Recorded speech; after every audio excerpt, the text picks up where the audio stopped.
নমস্কার বন্ধুরা, কেমন আছেন সবাই? মমস কিচেনে আপনাদের স্বাগত জানাই। ইডলি বা ধোসা খেতে আমরা সবাই খুব ভালোবাসি। আর এই ইডলিটা যদি খুব কম উপকরণ এবং চটজলদি হয়, বানানো যায় আর কি, তাহলে তো কোনো কথাই নেই।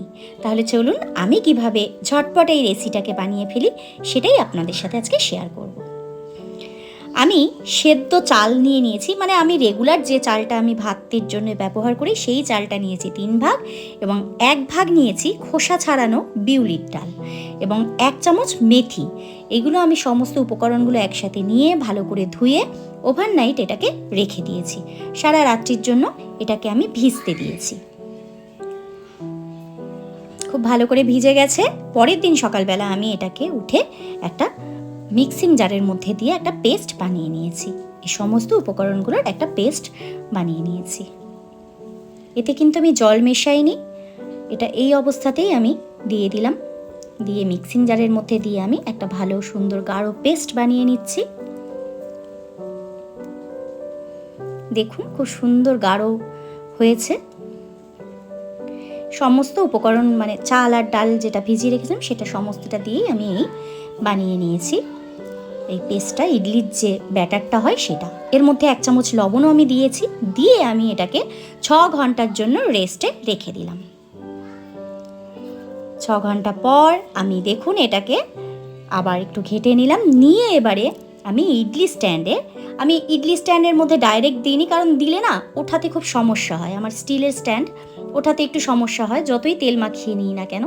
সেই কারণে এর মধ্যে আমি সাদা রঙের একটা পরিষ্কার কাপড় দিয়ে দিয়েছি, এটাকে ভিজিয়ে নিয়ে দিয়েছি। দিয়ে তার উপরে আমি ইডলিগুলোকে বানানোর জন্য যে ব্যাটারটা আছে সেটাকে দিয়ে দিচ্ছি।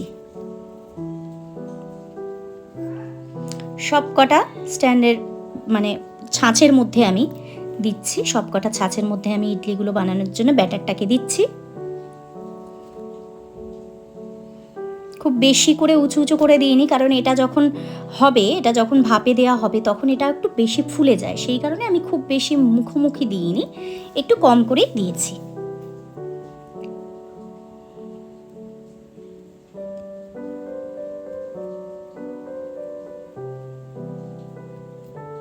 আবার আর একটা স্ট্যান্ডের ভিতরে আর একটা ছাঁচ আমি দিয়ে দিচ্ছি।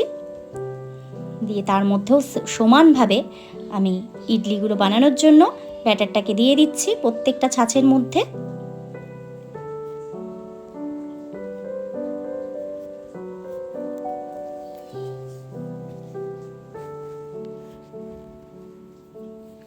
এখন বাঙালি অবাঙালি প্রত্যেকেই বেশ ইডলিটা খেতে খুবই ভালোবাসে।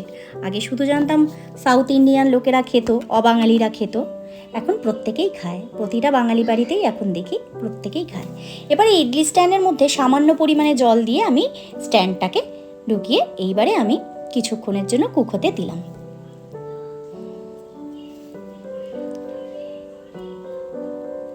দেখুন ইডলিগুলো খুব সুন্দর হয়েছে। ইডলিটা আমি সাম্বার ডালের সাথে পরিবেশন করেছি।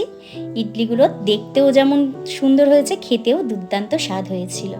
আমি যেভাবে বানালাম আপনারাও এইভাবে বানাবেন, বানিয়ে খেয়ে দেখবেন। আপনাদের যদি ভালো লাগে আমাকে কমেন্ট করে জানাবেন, আশা করি আপনাদেরও খুব ভালো লাগবে। তাহলে চলুন ভিডিওটা আজকে এখানেই শেষ করব। আর রান্নাটা কেমন লাগলো দয়া করে কমেন্ট করে জানাবেন। ভালো লাগলে আমার ভিডিওটাকে একটা লাইক করে দেবেন আর চ্যানেলটাকে সাবস্ক্রাইব করে দেবেন। সবাই ভালো থাকবেন, সুস্থ থাকবেন। দেখা হবে পরের একটা রান্নার ভিডিওতে।